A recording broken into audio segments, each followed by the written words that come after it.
Mga bagay na wag mong gagawin sa buhay mo. Kahit anong mangyari, pilitin mong wag gawin to. Pakinggan mo.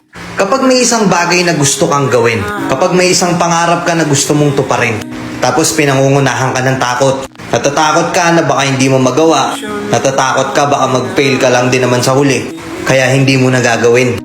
Huwag kang masanay na porket feeling mo hindi mo kayang gawin yung isang bagay, hindi mo na uumpisahan, hindi ka man lang susubok. Pag feeling mo hindi mo kaya, hindi mo na kagad gagawin, ni hindi mo man lang susubukan.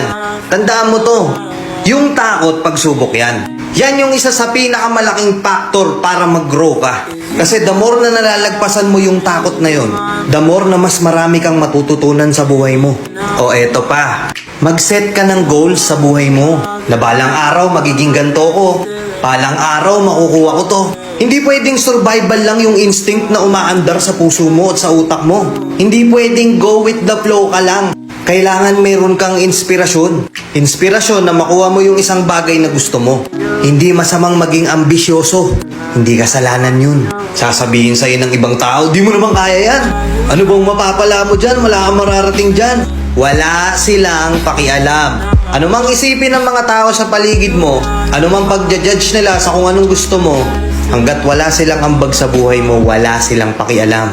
Gawin mo kung anong gusto mo. Patubuin mo yung mga pangarap na tinanim mo. O eto pa, huwag kang masyadong dumepende sa iba. Huwag kang masanay na lahat ng bagay na dapat mong gawin kailangan nakadepende ka sa ibang tao. Matuto kang kumilos mag-isa. Matuto kang gumalaw mag-isa.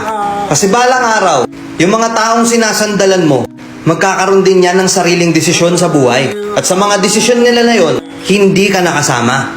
Ikaw na lang maiiwan mag-isa. Paano na lang kapag nasanay ka na masyadong nakadepende sa ibang tao? Paano pag dumating yung araw na may isang bagay na kailangan ikaw lang mismo mag-isa yung kikilos? Hindi mo na alam yung gagawin mo. Pilitin mong tumayo mag-isa. Lumaban mag-isa. Kaya mo yan. Lahat ng bagay sa umpisa lang mahirap. Walang madali sa umpisa. Walang madaling daan para mapunta ka sa kung ano yung pinapangarap mo. Maraming taong kukupal sa'yo. Maraming taong susubok sa'yo. Pero ito lang masasabi ko, putang ina nila, di ba?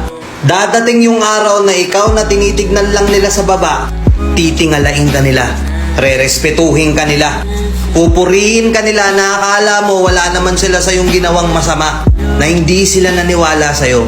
Umpisahan mo na, ayusin mo buhay mo. Kung gusto mong manalo sa buhay na to, baguhin mo yung takbo ng isip mo. Kuha!